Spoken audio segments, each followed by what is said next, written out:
right, hello everyone, and welcome to the first interview of Camp Capstone. And I kind of think it's important to get the main owner himself, Clay, on the show. Clay Ross, how are you doing today? Hey, Chris. I'm doing good, man. Really good. How are you Yes, doing? I'm doing great. I suppose I should introduce myself. My name is Chris Whipham. I am probably like day two Capstone fan, and I love everything they've done.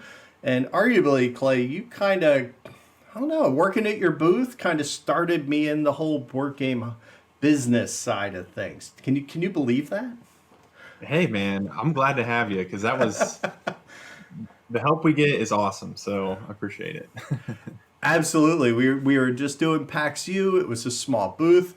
I tell you what, when you have those small games that you have to talk about time and time and time again, I'm speaking of climbers here. My goodness, man, your voice just shot. you, you need the Ricola, any kind of tabs, dude. Wasn't that the first PAX too? I think that was Yeah, that with was the. the first PAX, and I'm like, you and I met at Origins early, no, Gen Con earlier that year, I Yeah. believe, and we met at the Secret Cabal meetup Oh, actually, yeah. That was fun. and it was a blast. And then I'm like, you know what, I'll volunteer for this guy. I'll have some fun. I like his stuff. I owned all your stuff at the time, so which was easy to do back then. It's getting harder now. Yeah, we get a lot, but it's good stuff though. So you know it's gonna be good. Absolutely, and of course, like I don't know. Clay and I have also played a few 18xx games online together. We've streamed one or two of them on wheel tapping, so we kind of, I think our brains kind of work in the same way. So I pretty much like everything you're gonna put out. Well, thank you. Yeah. So let's kind of get back and look at the beginning of the company because like I said, it was something that you could literally own everything you had at one time, but we gotta go back in time and you just started Capstone Games. What kind of gave you the idea to start a company and where did that come from? I was working a terrible job out of college, and it was a design job for an engineering firm. So I Mm. was literally designing stairs, Wow. and it was it's pretty much as exciting as it sounds. Wow. So yeah, and I have an aerospace engineering degree, and here I am designing stairs. So, but Well, anyway, I'm a trained chef and I have a degree doing that, and here I am talking board games. So that's what happened is like I played games and fell in love with it, and I was like, how can I do this for a living? mhm. And fortunately, I like the heavier stuff. Nobody was really doing it, and there was a perfect opportunity to start bringing the little bit more complex games to market. So that's where it all started. Yeah. Now, which game kicked it off? Because I remember there was kind of two right at the beginning. Because either we were kind of talking about the Cole trilogy with Hospital Connect and Arkwright were kind of right up there at the beginning, were they not? Yeah, so the first one was our partnership with Spielworks, and that was Arkwright. And I don't know how much heavier you can get than Arkwright. I mean, unless you go to 18xx, but that's like right there. I mean, that is the Euro form of an 18xx. Even Raymond Chandler's City of the Big Shoulders is right there with it as well. That just came out Right. last year when he started his company. But yeah, I love that system and was fortunate to talk with Uli from Spielworks, and Hmm. we we talked for like I don't know 2 months, 3 months. Gave him a business plan and what I was going to do with the game and how I wanted to present it, and one thing led to another. These baby steps kept getting bigger and bigger, and we released the game, and it sold out in like 3, 4 months from our print run of Wow. 2,500 copies. So it was really exciting. Yeah, it Yeah. was a very interesting time because heavy games were just kind of getting this spotlight. Heavy Cardboard had just started up. Tony was still with them. And I believe Arkwright was back there. Even got voted in the Golden Elephant the inaugural one, if I'm not mistaken. Yeah, so I think the inaugural was Madeira, which is Ah, another yes. phenomenal game. I love that game. And then Arkwright, I think, took the next year. But yeah, so Edward and Tony at Heavy Cardboard, I was back at my old job. Um, I was listening to their podcast anytime I could, and it just reminded me of playing those games. It just brought me back to that experience and took me away from my day job. And I just really was captivated in that and just helped me get through the day. So, Yep. but And yeah, so Tony, not too long after that, ended up leaving Heavy Cardboard to play more 18XX. And then him and I kind of wrangled each other last year. Now we started a show called Wheel Tapping, which does 18XX only. And yeah, so you can catch that tomorrow on the panel. We're actually going to do a wheel tapping live. So if you want to check that out, do, because sometimes we get Clay to play with us in the night times. I love being on that. I'm excited to be on the wheel tapping show too. I mean, that whole genre is something that I want to dip a little bit deeper into because Hmm. there's so much at play there. There's just the sandbox that you have to play with is so large, and it's just a lot of fun. So Yeah, and I think it's deceptive because I think everybody sees them as very hard and very complicated, and actually, mhm. 18xx is pretty simple. It's like a core set of rules that's shared. You just have to. You don't have to learn a lot, but it's definitely a lot to master, which is awesome.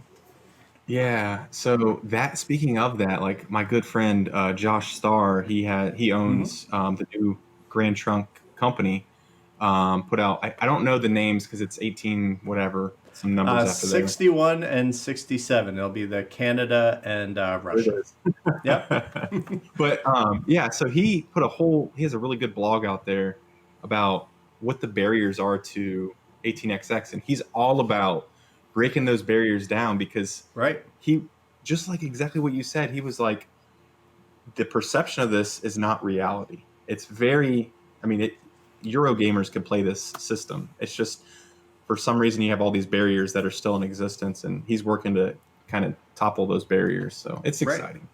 It is. It certainly is. And, he's trying to break down, get some better artwork and design in things because, a lot of I literally just print and played a game the other day. And it's like, that's Awesome. it. Yeah, it's great that you can do that. But at the same time, to really get mass appeal, we do need mass production. So, you know, Yeah, it's got to look nice at least. so there's not an 18xx line coming from Capstone, but there's definitely an owner who likes them a lot. So read into that whatever you will and send the letters. Yeah.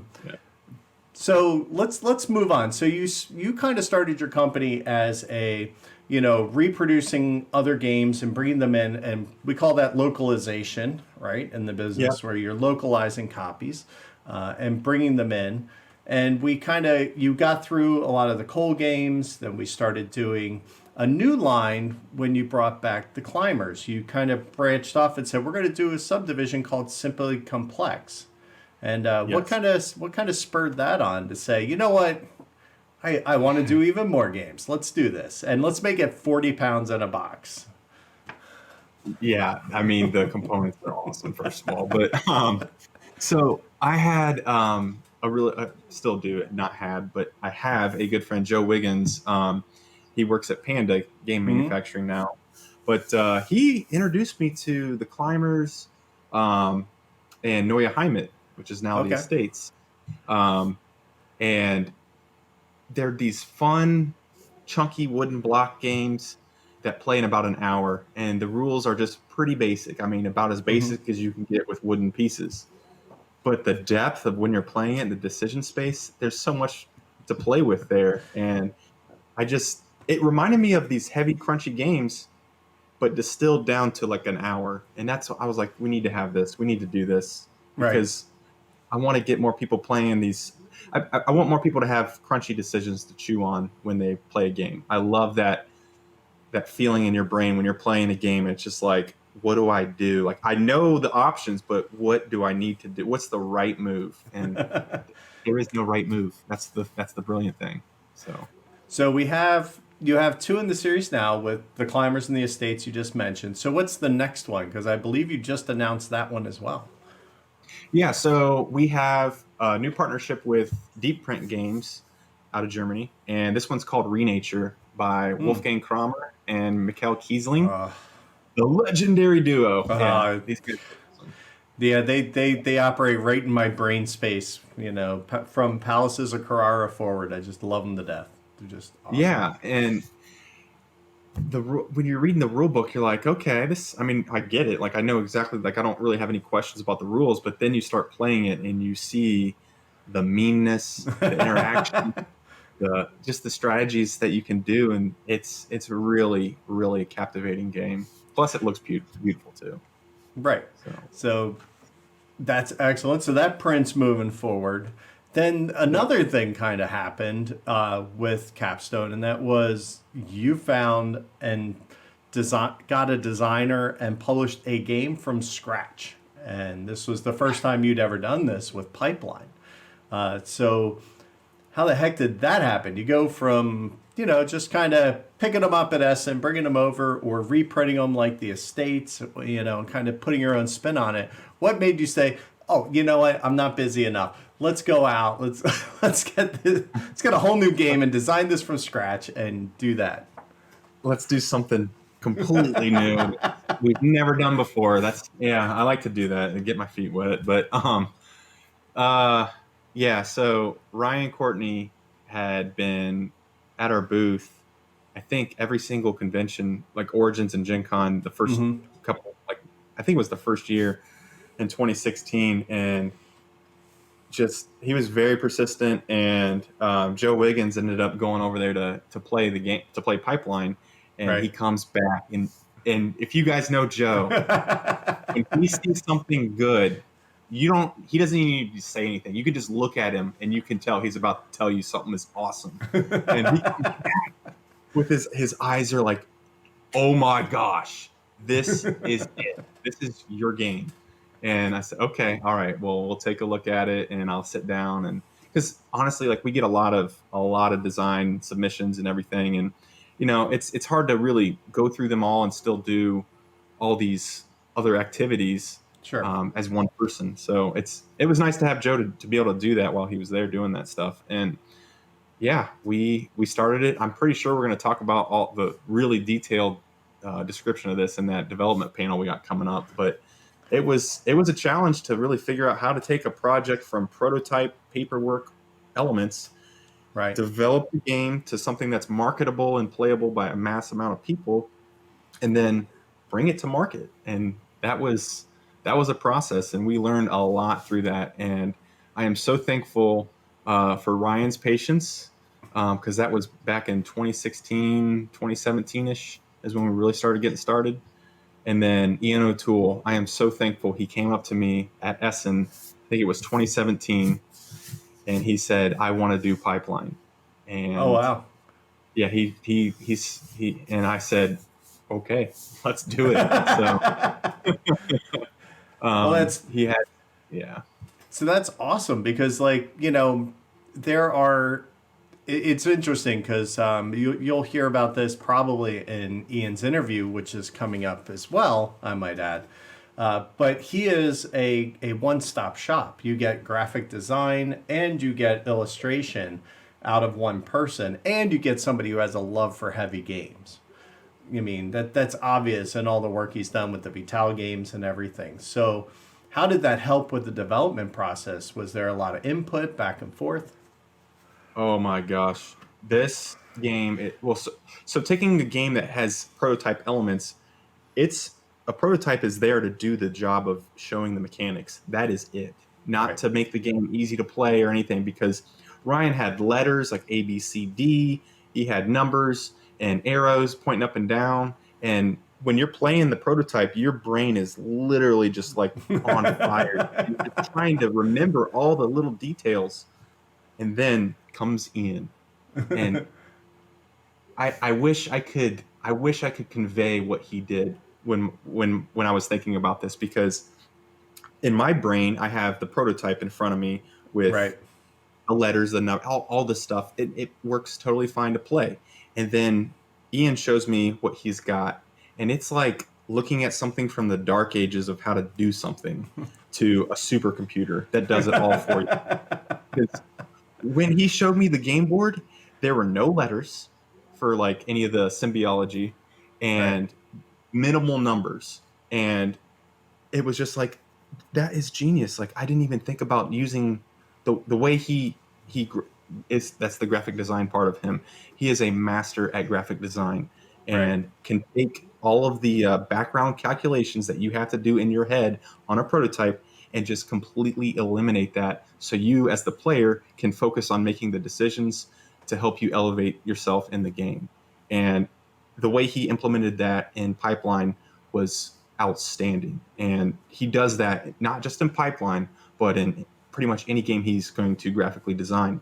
Right. And I got to give a shout out because I reached out to him about Clinic, and I said, this is probably, in my opinion, the greatest graphic design feat in board gaming, because if you've played Clinic, it's a 3D experience. You have X, Y, and Z axes to mess with in a board game.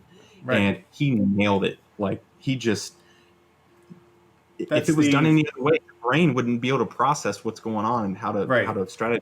And that's Albin Viard, right?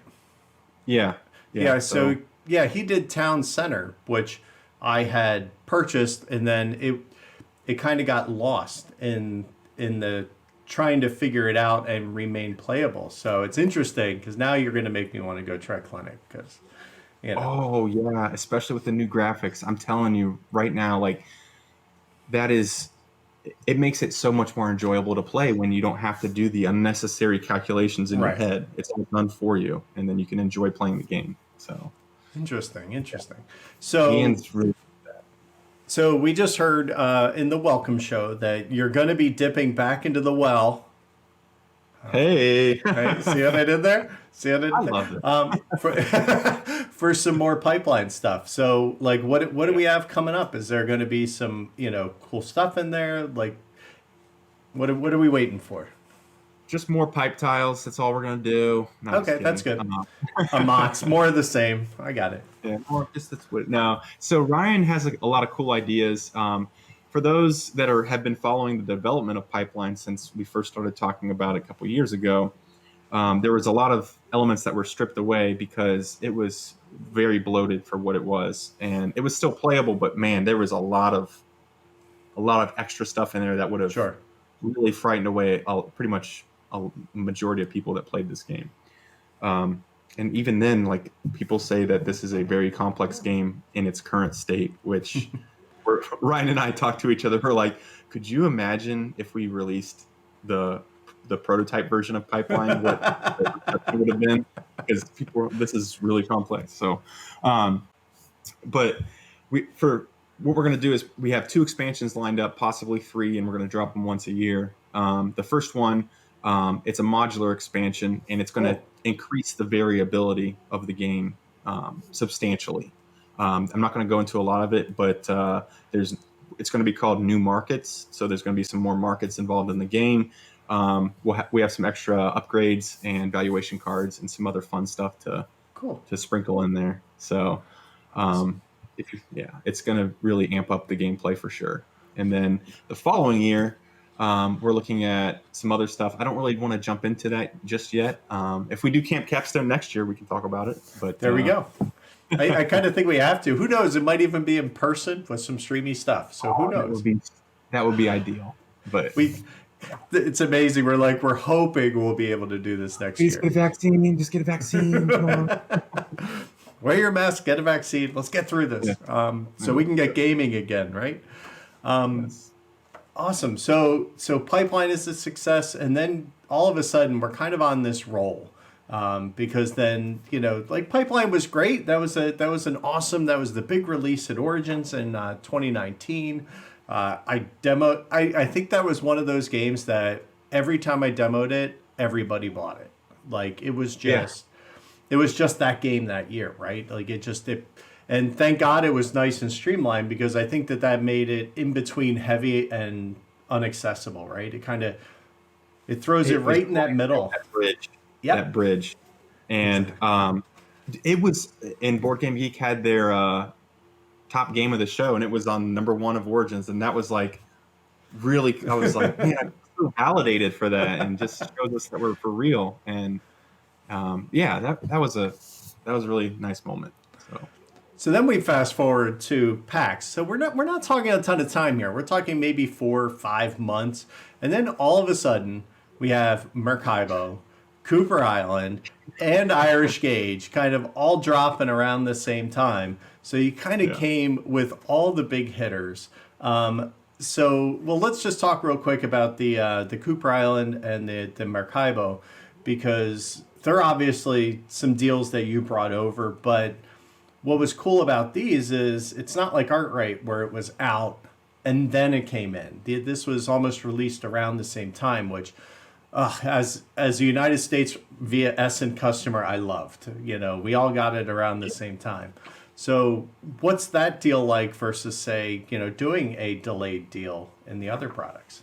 there's okay. So with the delayed deal, typically you can get a sense of the demand. Like, ooh, there's a lot of people in the Right. market looking for this. There's a lot of noise around the game. Like Okay. Arkwright had that, and it was like we're pretty. I mean, I feel real confident. Unless we really screwed up on our end, then it's our fault. But the market should do its thing, and that's what happened. But with a game like Maracaibo or Cooper Island, this is a co-publication, so you are going in with the partner, the international partner, and nobody's seen this game.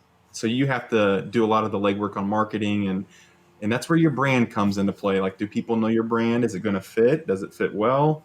How are you going to market it and get it out there to people? And that's kind of the strategy you have to employ with that. And the designers for both games were phenomenal. I mean, they're top class designers, so that helps out a little bit A little too. bit. But yeah, it was. I think with Maracaibo and Cooper Island, we had those released in the United States pretty much at the same time as Essen or shortly thereafter. Um, and I asked my distributor, like, has that ever happened with a game? And they're like, no, this is very rare to see any kind of game released at Essen and have an international partner already have the English version ready to go. So that was a cool little feather in my cap for that. But Uh, it um, it was awesome, and I tell you what, again, at PAX, like, it was just constant, because we had these awesome games, and then on top of that, you did a gorgeous reprint of Bus, which was now hitting retail as well. yes, Was there a thought to maybe do Bus as Simply Complex, or did it just kind of, because it's got that mean factor that all the Simply Complex games have? yeah. After this was a more hindsight is 2020 kind of thing, but I felt it was more capstone oriented, but then once it hit, once we were demoing it at PAX like nonstop, you were the one who brought it up. Like, this could be totally simply complex. You're right. It's right there. I mean, because literally one sheet of rules, and then you got a 5 minute explanation of what you do, and but the depth of your decisions is like there's so much to swim around and play with, and yeah. So it could go both ways, but I think the price point definitely Right. kicks it out of the simply complex range because it has the Splotter MSRP. So, but I tell you what, though, if you like being mean, wow, it's just. There were families who had fights during the demos. It was hysterical because the kids figured out how mean they could be, and they had no problem leveraging that whatsoever. my absolute favorite when I would demo this is you'd get a family that comes in, and the game is very accessible. It's approachable. It looks really pretty, and and it's like you're connecting routes and stuff on a map. And so Oh, immediately it goes to your mind, hey, this is like Ticket to Ride.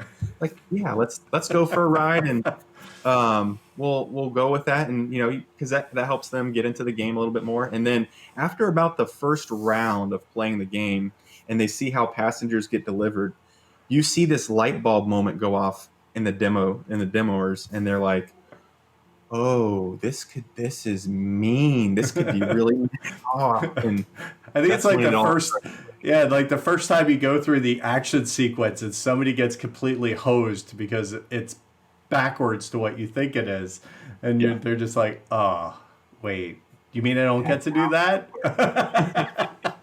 No, Yeah. you don't. That interaction, I love that, man. I just absolutely love that when you're playing a game. So much fun. Totally love it. I don't want to neglect Irish Gauge and Ride the Rails because they are awesome. But I also don't want to dive in because I know that's pretty much gonna be the main topic of wheel tapping coming up tomorrow. So Yeah. I at least want to touch on like what made you decide that, winsome style games, kind of had a place. And again, carving out a niche for them with the Iron Rail. Because it's almost like an imprint now with the Iron Rail series. Right. Yeah. I'm glad it's getting to that point in the market where it has its own brand. But at HeavyCon in 2016, I think 2017, I don't remember. Was there with Edward and played a bunch of Winsomes there. Edward was like, "Hey, Irish Gauge is really really well received. You might want to look at doing this." And Edward actually bridged or just connected me to John Bohrer and in person at Origins, and so I'm like forever thankful, Edward, if you're watching. Appreciate it. Yeah, we hit it off. John and I did, and it kind of reminded me of the Winsome style games, Cube Rails. Reminded me a little bit of the Simply Complex, honestly, without the glamour of colorful blocks. But it has that simple rule set, but there's a lot going on, and I like that. It's a nice distillation of the heavy, crunchy stuff. And so we started with Irish, then we went off to and Irish Gauge is a phenomenal game, and a lot of people were playing this game because of the price point, the presentation from Ian. The rules are easy. I mean, what was it? You were offering it on pre-order for what, $25 shipped? Yeah, I mean, it's insane. $25. Yeah. Like I'll be honest with you, like Clay and I are pretty good, and occasionally games come my way. I'm like I'm paying for that. I don't care because it's $25. Yeah, I don't know if I'll be that aggressive in the future because man, that was pretty tight on margin, but a great launch nonetheless. Yeah, it was a great launch, and a lot of accessibility was there, and so people were playing these train style games that they never thought they would play, and that was a really cool feeling to like, wow, I'm getting you to try something that you never thought you would try. And so you're either going to like it or you're not going to like it. And if you don't, that's totally fine. I am just so glad that you tried it. That means a lot to me. That's all I'm asking is just to try it. Right. So, but then the people that liked it, now they've got this little series that they can look forward to pretty much every year that we got something new and special coming out. Ooh. So yeah, hopefully we'll have some show and tell coming up in the show tomorrow, but we'll have to wait and see because at the moment I don't even know if we have it. So we'll see where it goes. So right now is a very hard time in the industry. At the time of this recording, we're what, 5 months into COVID now. We're dealing with this. All of our conventions are canceled, in 2020. How is Capstone weathering the storm? Are things like noticeably down? Are they going up? Like how are you affected by this? It's a different year. Usually right now we're in the middle of convention season. Right. Gen Con had just ended. We would be like exhausted, like, oh my gosh, I need to sleep for a week kind of deal. That's what Gen Con is. We'd be ramping up for some little local cons here in the Midwest. We're in Ohio, so like we go to a lot of these like local shows at this time of year, and then Essen, prepping for Essen, which we're doing an online thing there. But yeah, that's a major blow, honestly, is not being able to connect with fans, customers, gamers out there in person, face to face. I'm an in person kind of guy, and I like to just show that hospitality, and it's a different experience for me doing things digitally and everything now, but we'll make it through it, and hopefully next year we can get back to it. But yeah, it's definitely you got to kind of pivot a little bit. So right, what we're doing, but we're hanging in there. We're doing good. Hence why we're doing this. There's there's too much good stuff to just kind of keep it all bottled in. So we're kind of getting it all out there right now, which Yeah, is kind of exciting. this is such an awesome experience too. Like everybody that's come together, and when we put the first tickets, I forget when it was, a couple of weeks ago, Mhm. on our newsletter, and just the feedback, the amount of subscriptions we've got to Camp Capstone was just like 500. I was like, I did not expect that at all. So that to me was like, okay, cool. People are still out there wanting like they want to support the brand and they want to be a part of it, and that was like more validation to like, okay, keep your head up, let's keep doing it, and maybe we can grow this thing and just keep it going. So that was Awesome. awesome. That's great. And, I'm super excited that, we're able to do this together and show people the new stuff. And I'm super excited to see it. Like, we actually we're going to pull off a live play of Curious Cargo tomorrow, which is going to be great because it'll be a Yeah, physical copy, with somebody yeah, who loves Pipeline. So getting it in front of them, I'm really excited to see. yeah. That game is, oh my gosh. I think big things of this game. I really do. I feel like it's gonna hit well. The value you have in that game box. It's the Watergate size game box, but what is in there, the amount of literal stuff is Right? so much for that price point. So That's awesome. yeah, I'm excited. I'm super excited too. So we have demos going on. You can get it on the wait list if that is if you didn't get a time slot, we'll see what we can do. We have a lot of people demoing, and if somebody doesn't show up, wait list people get called. So check that out on our Discord. So yeah, make sure everybody gets it. And then tonight, coming up later on, we also have our bourbon night. So one of the things when I ran the channel Game All Night, we used to do our bourbon and whiskey night at Origins every year, and we kind of That was missed it fun. this. It was we missed it this year, and I haven't been doing Game All Night, and the Brawling Brothers were always there. They were always there for bourbon night, and It was well, a good. right? So I kind of reached out and I said, guys, I'm not going to do it this year, but what do you think about hosting it? So we're all going to get together and have a virtual evening of just being silly, having fun, and we're going to do tons of giveaways, tons. Like Clay said, he's going to do several prize packs. Yeah, I've got a lot of. I got some bundles I want to give out, and just show appreciation is really what it is. Like Yeah, really, really, that's what it's all about. And Brandon and Josh, Brawling, oh my gosh, those guys are they make me laugh too much, man. I love them. So they're a lot of fun to hang out with. I like them. Yeah, so we're super excited for everything they're going to bring to the show because it's going to be a ton of fun. So look forward to that. Probably coming up shortly after this, even. And then I don't think we're going to tease it too much. We talked about wheel tapping. You're going to drop something there. You guys might want to watch the closing show, the Thank You Campers. There might be something there.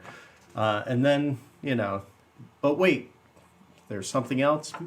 Those kind of moments that might happen. So Like an after the credits thing in the movie. kind of, sort of. It might be like that a little bit. So you might want to hang out and check that out. And that'll be on Sunday evening. I believe it's around 6 o'clock. But I'll put that all down below. So this has been awesome, Clay. Thanks so much for spending some time with us and talking to the fans. I mean, this has been great. Yeah.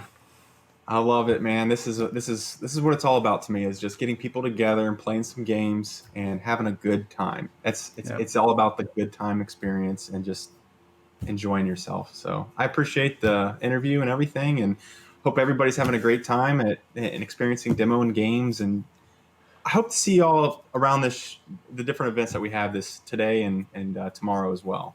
Yeah, So so we'll be hanging out and chatting there, yeah, and of course on Discord. Always check the channels there because we'll certainly be hanging out in the campfire and things like that. So we'll get around. We'll be there. absolutely, absolutely, relaxing good time. Yep. It's going to be all the fun without Connor McGooey's hugs or back rides, unfortunately. Oh, no my piggy God. back rides. That's a fair hug for him, man. I swear my rib cage cracks every time. I know. I kind of like the back crack. It happens occasionally. But Yeah. awesome. Well, thank you so much. Thank you at home for watching, and look forward to seeing you around the convention. Thanks for taking the time, and enjoy Camp Capstone. Have some fun, earn some badges. I don't know how that's going to work yet, but we're going to have some fun. Who cares? Yeah. Win surprises. Win surprise. Have fun. All right. Have a good one.